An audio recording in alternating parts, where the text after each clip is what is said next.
It's always struck me that there seems to be something of a black hole in historical record, as if much has been left out or danced around, and when dealt with at all, framed incorrectly and grossly mischaracterized. On that note, the Scythians seem to be the most appropriate starting point for our journey. In a very real sense, we'll be starting in the middle, as the Scythians seem to be the happy little center with respect to the Indo-European people, the tie that binds. With regards to the span of time, historians and cultural anthropologists often like to place them at the center point between the dawn of recorded history in approximately 3000 BC and the present day. Geographically, they're situated roughly in the center of nearly all major activity until Rome hits her stride and Europe begins to take shape. This centrality is appropriate because they're not only occupying a central role in time and space, but in nearly every other respect as well. It's difficult to overstate their importance and relevance to the history of the Indo-European peoples, which is why it always seems strange how little attention conventional historical accounts have paid to them. You'll find this to be a recurring theme as this series continues. This subject is incredibly tricky to cover properly, because the label Scythian has been so elastic and flexible, stretching back to their very first mention. If we picture the Proto-Indo-European people as a tree trunk, splitting off into 2 or 3 similar trunks, before splitting off into ever smaller branches, the steppe people known as the Scythians and their kindred could best be thought of as the largest and most centrally placed of these 2 or 3 smaller trunks, and the one that produces far and away the most branches over time. Genetically, culturally, and linguistically, it's difficult to think of any nation or empire across the Middle East, Europe, or Asia that wasn't either founded or deeply shaped by this large family, within which the Scythian element is centrally placed. I'm forced to phrase it in such a way because labels and language begin to fail us a bit here. Instead of speaking of them as one people that began to radiate outwards from the Caucasus across most of the known world, conventional theory has instead treated each subgroup as if they were a distinct people, with a different culture and way of life, emerging relatively independently from one another.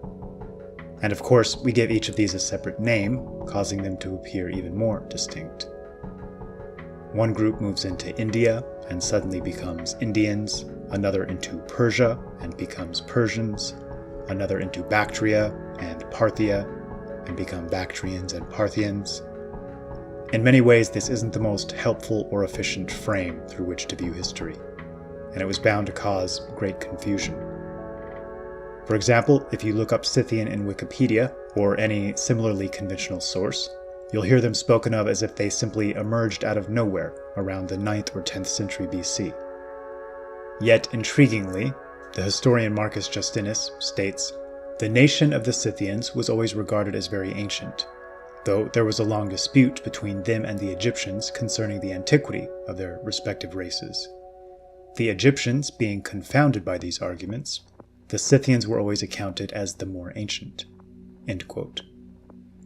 This is quite the explosive statement, as our age tends to consider the Egyptians as the oldest of peoples and empires, supposedly in full swing long before conventional historians claim the Scythians even entered the picture.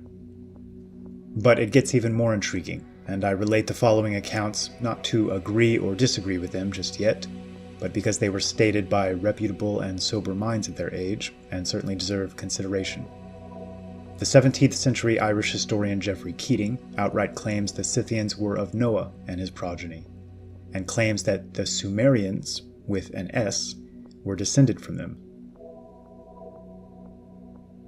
Epiphanius of Salamis states that the Scythians were the ones who built the Tower of Babel, and that the ancient Sumerians themselves were their descendants, and goes on to state the Scythian monarchy began soon after the flood, and continued to the captivity of Babylon.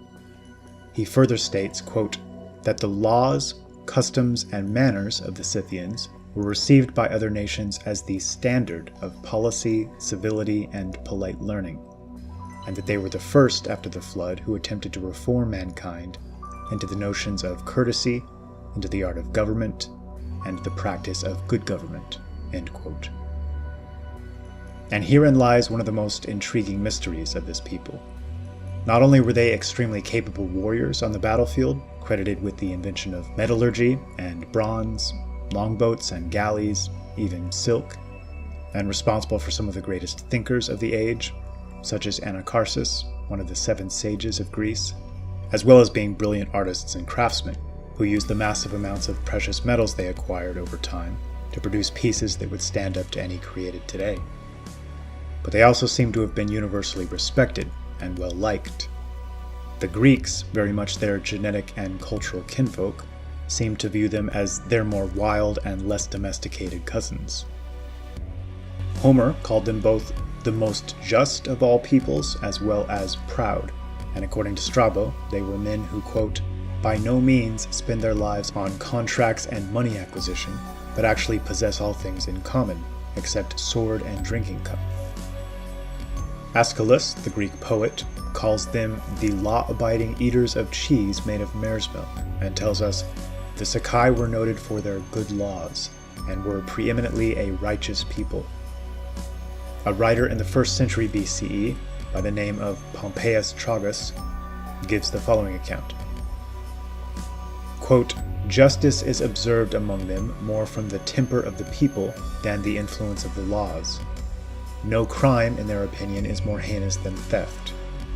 Gold and silver they despise as much as other men covet them. They live on milk and honey. End quote.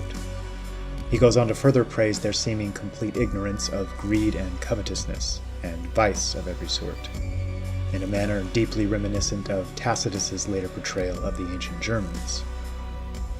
Geoffrey Keating refers to them as a brave and generous people, and Strabo states, we regard the Scythians the most straightforward of men, and the least prone to mischief, and also far more frugal and independent of others than we are. So who were these enigmatic people? As I mentioned previously, it can be difficult to tell where Scythian ends and Greek or Indian or Persian or any other group begins. Such was the interconnection between these peoples and cultures in the times prior to the birth of Christ, but I'll be doing my best to unravel this story. A topic which will almost certainly require at least 2 videos within this larger series. They called themselves the Skoletoi, and although they were to spread over much of the known world, they seem to emerge into recorded history from the regions stretching from Azerbaijan to Ukraine, around the Black Sea. I think it's fitting to begin our description by calling them fiercely independent, not only refusing to be cowed by foreign nations and cultures, but also nurturing deeply held customs and traditions that ensured they remain free from materialistic desires and the lure of the marketplace, calling to mind that now well-known Nietzschean maxim, quote, he who possesses little is possessed that much less. Blessed be a little poverty, end quote. They would routinely bury their dead, especially royals, with several pounds of gold and precious metals and materials, in their now famous Kurgan mound graves, of which over 100,000 still exist in Ukraine alone, that reached up to 70 feet high, using means and methods and funerary rites deeply reminiscent of those practiced in ancient Sumeria and Egypt. They were masters of the horse and wheel, allowing for great speed and mobility, and the flexibility to move anywhere at any moment, and faster than any of their peers. Their skillful breeding of horses and cattle is the reason for the size, stature, and variety of type we enjoy today. And their mastery of riding and archery technique caused them to be virtually unassailable by even the largest empires and armies of their day, routinely making fools of kings and pharaohs that chose to try their luck. The ancient Persian Aryan custom of all youth learning 3 things, to ride, shoot straight, and always speak the truth, sprung from their cultural root. The chivalric and aristocratic knightly tradition in Europe, in which powerful nobles so often preferred cavalry service, is also almost certainly an outgrowth of Scythian customs. They could move their homes with them on wagons, and seemed undaunted by even the most difficult terrain. This mobility was used to masterful effect against several much larger armies sent to destroy them. They'd lead the enemy deep into their territory while implementing a scorched earth policy behind them, causing impossible strain on their supply lines, threatening starvation and encirclement, choosing to fight only when the odds were strongly in their favor. Pioneers of the recurved bow and its mounted usage that'd later be copied by both Mongol and Hun, Darius himself employed Scythians, no doubt extremely well paid, in the most important and central place in his force, as he waged war with Alexander the Great, who was so impressed with their performance he immediately sought an alliance with the Scythians after the dust settled. Alexander made the peace, but was to make the same mistake so many others would later make with the Germans, Goths, and Vikings. He failed to realize that this was not a unified empire he was dealing with, but something more akin to feudal chieftains. Making an alliance with one doesn't guarantee he doesn't have a brother or a cousin with just as large a force. And soon, Alexander found himself staring down a large force of Scythians across the river Tanai, reportedly stating with defiance that he'd never dare lay a finger on men such as them. Yet if he did, he'd soon discover the difference between men like themselves and Asiatic savages. As I mentioned in the previous video, I think it's most helpful to picture the Indo-European route as spreading out in successive waves, with these waves often conquering or establishing new nations, only to have newer and older waves crash into one another. At the center of this ocean were those who Herodotus calls the True Scyths, or the Royal Scyths, their aristocracy residing at the heart of their territory to which all other Scythians seem to willingly serve, and which Herodotus refers to as the largest and bravest of the Scythian tribes, which look upon all other tribes in the light of servants. These royal Scyths prohibited the enslavement of foreign peoples, and it's said they were served only by true-born Scyths of pure blood. There were also extremely rowdy elements, which one might think of as the bodyguard on the front lines. These warriors at the outskirts and borders, especially, were known to drink unmixed wine, with the rest of the world at the time cutting it heavily with water, a habit that caused more than one Greek to go half mad when visiting and attempting to take up the habit for themselves, including the famous story of the Spartan king Cleomenes. They were well acquainted with several drugs, and in what was possibly a ceremonial ritual, used to set up a teepee-like structure with a fire in the middle, on which they'd toss cannabis on the hot stones and imbibe the smoke. Though they seemed to place the highest values on nobility and justice, and were spoken of with praise by all who dealt or warred with them, these were not soft men.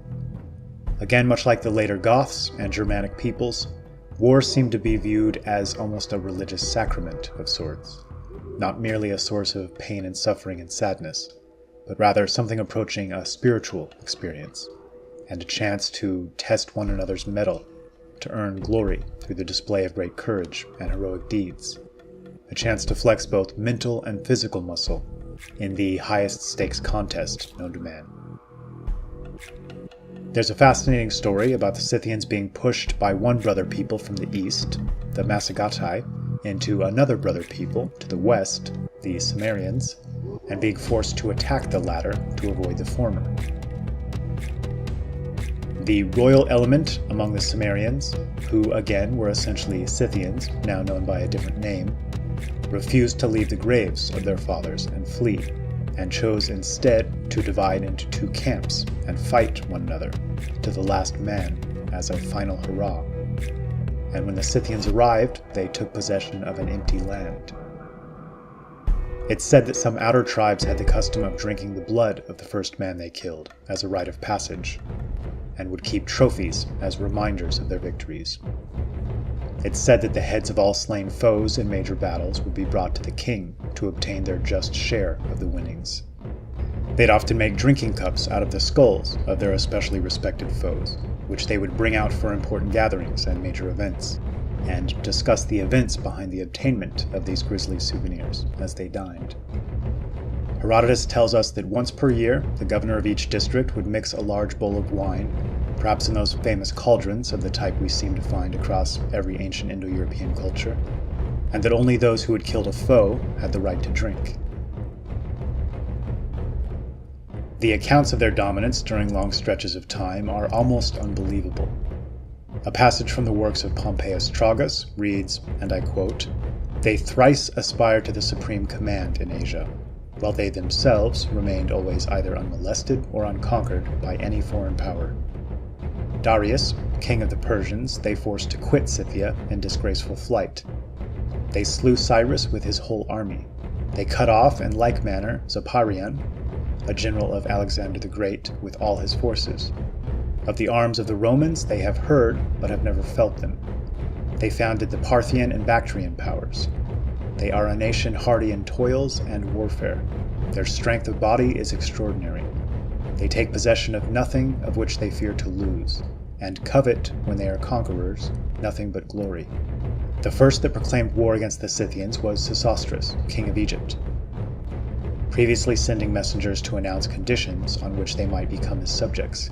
But the Scythians, who were already apprised by their neighbors of the king's approach, made answer to the deputies, that the prince of so rich a people had been foolish in commencing a war with a poor one, for war was more to be dreaded by himself at home. As the result of the contest was uncertain, prizes of victory there were none, and the ill consequences of defeat were apparent, and that the Scythians, therefore, would not wait till he came to them, since there was so much more to be desired in the hands of the enemy, but would proceed of their own accord to seek the spoil. Nor were their deeds slower than their words, and the king, hearing that they were advancing with such speed, took to flight, and leaving behind him his army and all his military stores, returned in consternation to his own kingdom. Now it's said that the marshlands prevented the Scythians from invading Egypt, in their retreat from which they subdued Asia and made it tributary, imposing, however, only a moderate tribute, rather as a token of their power over it than as a recompense for their victory. After spending 15 years in the reduction of Asia, they were called home by the importunity of their wives, who sent them word that, unless their husbands returned, they would seek issue from their neighbors, and not suffer the race of the Scythians to fall of posterity through the fault of their women. Asia was tributary to them for 1,500 years, and it was Ninus, king of Assyria, that put a stop to the payment of this tribute." End quote. And it's important to note here that Sesostris reigned in approximately 1900 BC, so already we're seeing evidence of the Scythians not only existing, but dominating, long before Wikipedia and conventional academia claim they arrived on the scene.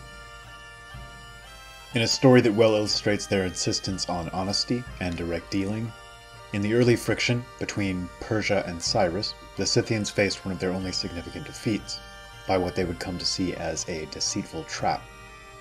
A large army of Scythians, unaccustomed to wine, found an empty Persian camp, purposefully stocked with the drink, and almost immediately got very drunk. The Persians attacked at the key moment, routing the Scythians, and capturing and subsequently killing their general Spargapises, son of the queen Tamarsis. She promptly led a force out to challenge Cyrus herself, and, to quote Herodotus, "The greater part of the army of the Persians was destroyed, and Cyrus himself fell, after reigning 29 years. Search was made among the slain by order of the queen for the body of Cyrus, and when it was found, she took a skin, and filling it full of human blood, she dipped the head of Cyrus in the gore, saying, as she thus insulted the corpse, 'I live and have conquered you in fight, and yet by you I am ruined, for you took my son with guile.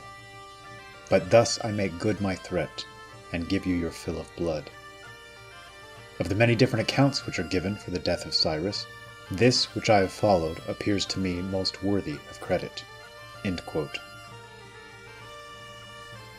And my favorite story, illustrating their martial dominance and willingness to toy with foes, is the instance in which a large Persian army under Darius, somberly organized in battle array and awaiting a signal, began to hear playful cries from the Scythian army.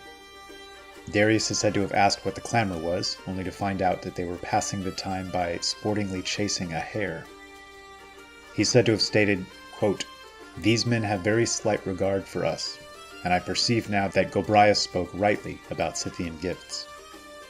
Seeing then that, now I myself too think that things are so, we have need of good counsel, in order that retreat homewards may safely be made."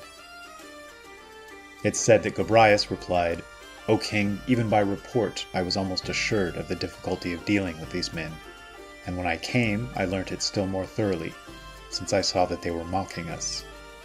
Now, therefore, my opinion is that as soon as night comes on, we kindle the campfires, as we are wont to do at other times also, and deceive with a false tale those of our men who are weakest to endure hardships, and tie up all the asses and get us away.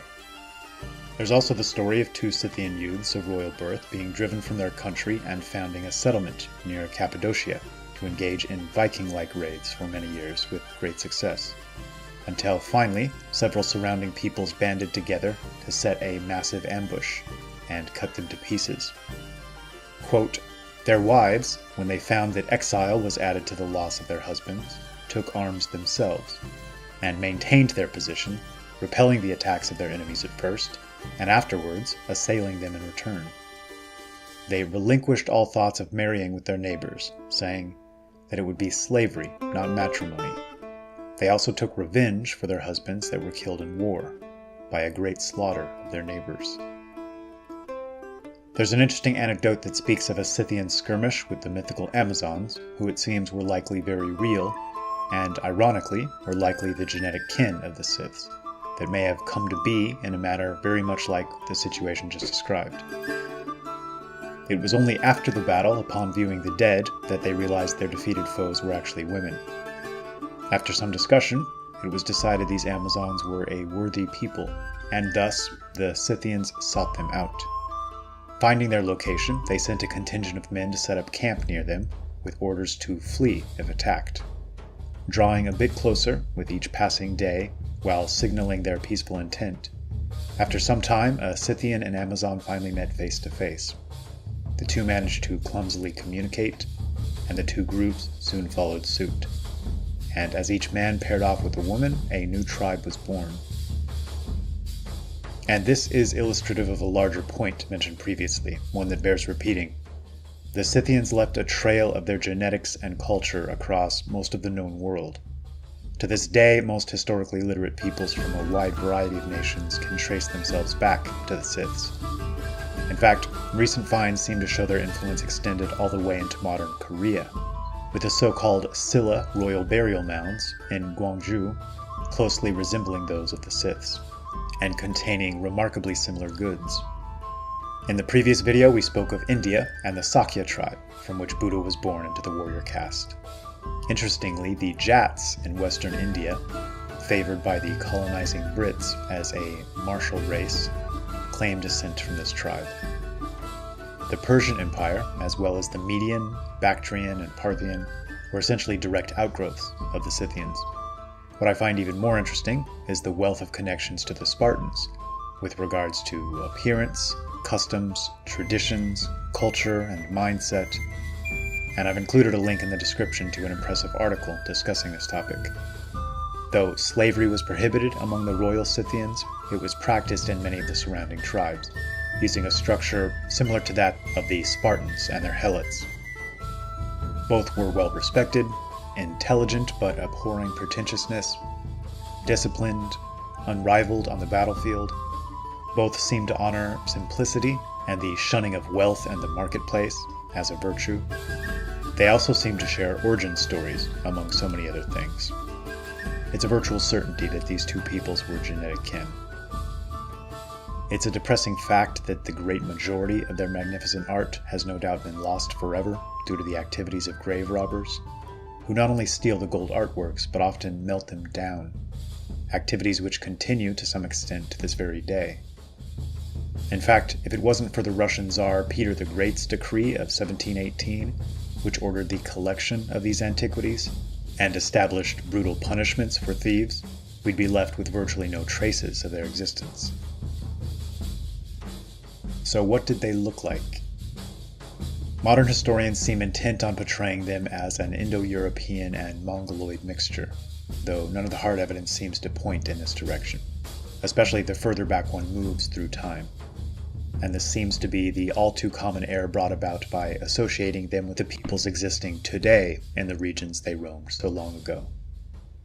Thankfully, we've been left with several first-hand descriptions and a wealth of art created by themselves and surrounding nations, depicting their style of hair, dress, and their facial features. To go over a few of these descriptions, Herodotus describes the Budini of Scythia as red hair and gray-eyed. Hippocrates speaks of their ruddy skin, Erismapes of their fair hair. A 2nd century BC envoy from China named Zhang Quan speaks of their blue eyes, as does Pliny the Elder and the Greek philosopher Polemon. The 4th century historian Marcinellus speaks of the Alans, direct kin to the Scythians, as being tall with blonde hair and blue eyes. It seems much of the Mongoloid admixture probably happened over time, across every nation in which those tribes that didn't move west ended up putting down their roots, as not a single ancient description describes them with physical features that might be deemed Asiatic. Historian Tamara Rice states, quote, "In fact, until sometime in the 5th or 4th century BC, the predominant inhabitants of even western Siberia were a fair-haired people of European origin, and it was after that date that an influx of Mongoloids resulted in a very mixed type of population." And what became of those that moved west? I believe we know these as the Yamnaya people that moved into Europe in waves, starting around 2000 BC. That people most closely resembling the Scythian culture and way of life would undoubtedly be the Goths. Many historians prior to World War II had such trouble drawing dividing lines between the Germanic and Celtic and Scythian peoples that they considered distinctions to be arbitrary. And Sharon Turner, in the History of the Anglo-Saxons, states, "The Anglo-Saxons, Lowland Scotch, Normans, Danes, Norwegians, Swedes, Germans, Dutch, Belgians, Lombards, and Franks have all sprung from that great fountain of the human race, which we have distinguished by the terms Scythian, German, or Gothic." Genetic research seems to bear this out clearly, with the boundaries of the R1A haplogroup matching the vast expanse of their movement over time.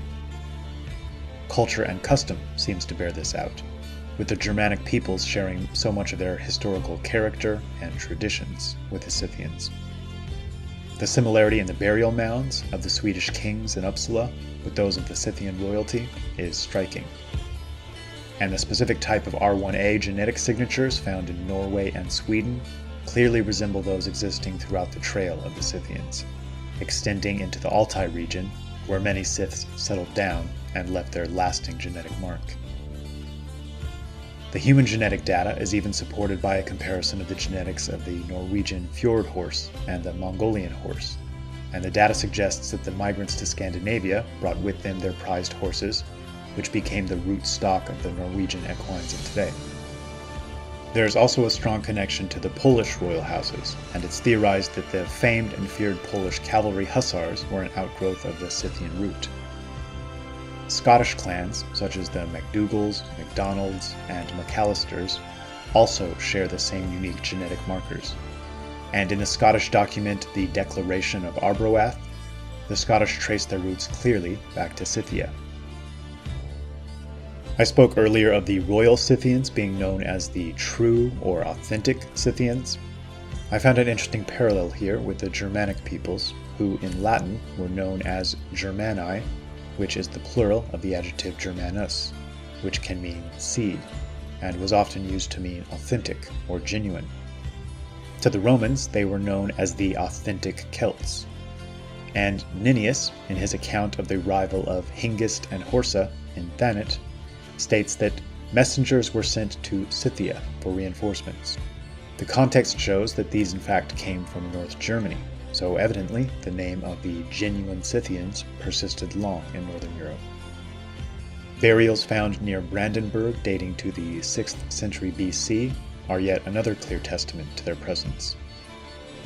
The skulls discovered in the royal Scythian tombs near Sevan, Armenia, which likely date back to between 900 and 500 BC, show a dolichocephalic type, best matching the modern Nordic type.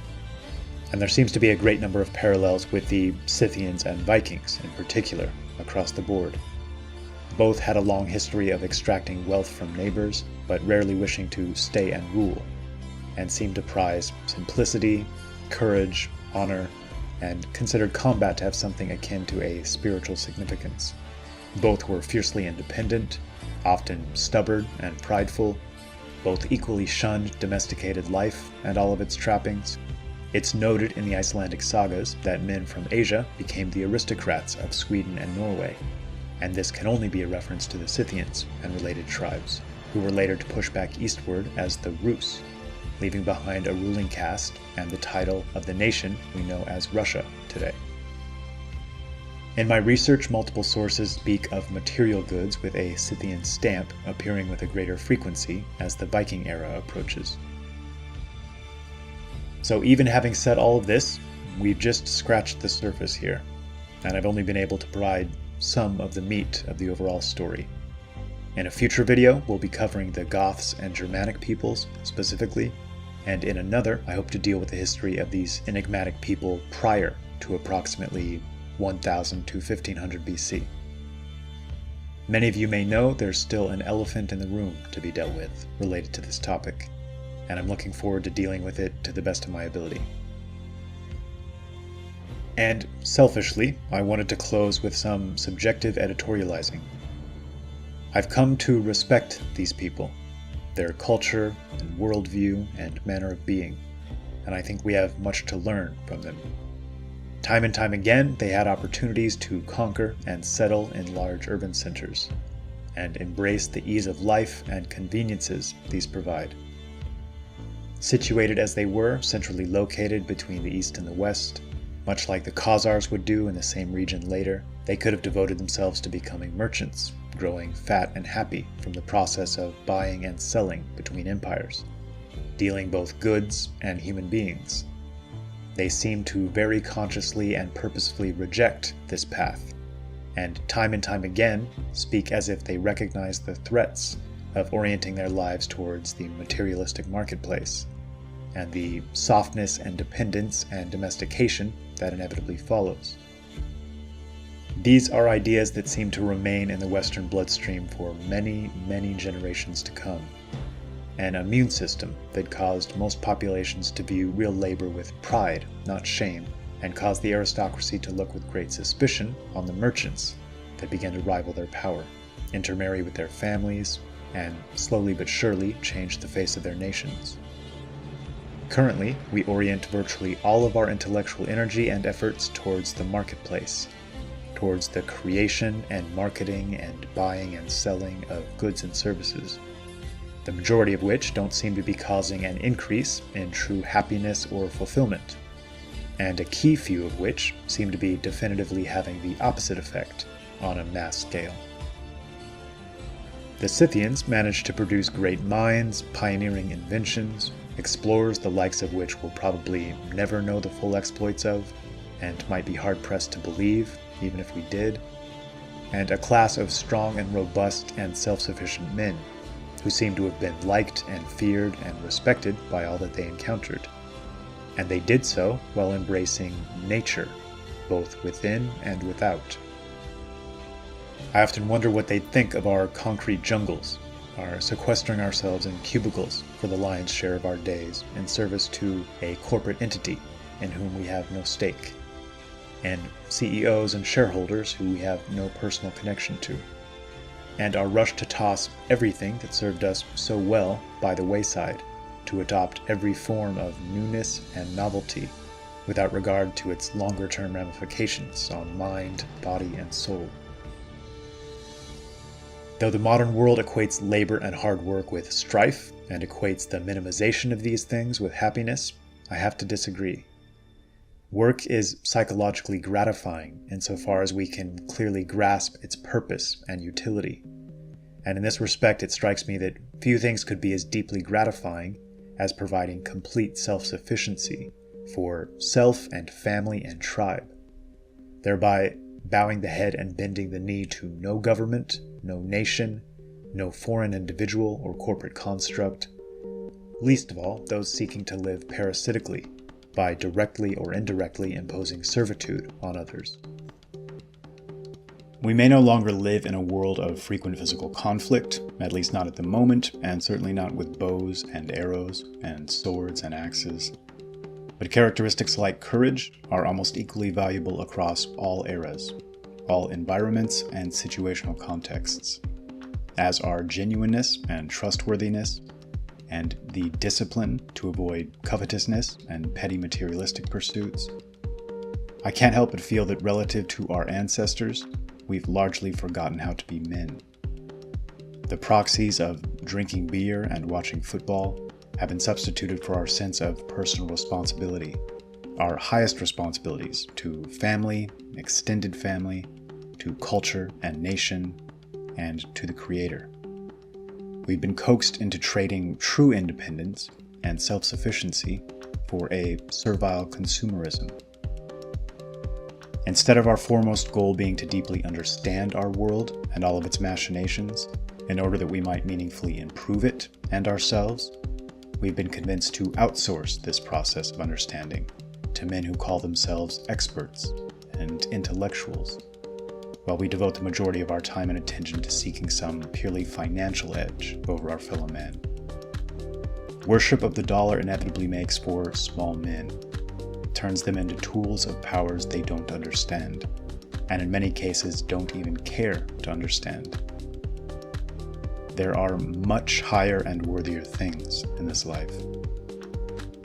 The goal of those who currently call the tune is to level every mountain, to cultivate fully dependent and controllable and domesticated men, units and cogs, not individuals. The Scythian would have been their worst nightmare, with an unconquerable spirit and a studiously developed worldview making him eternally immune to this siren song. Modern man, on the other hand, has been shaped into their dream come true. Perhaps it's time we stopped playing another tribe's game and started channeling our inner Scythian.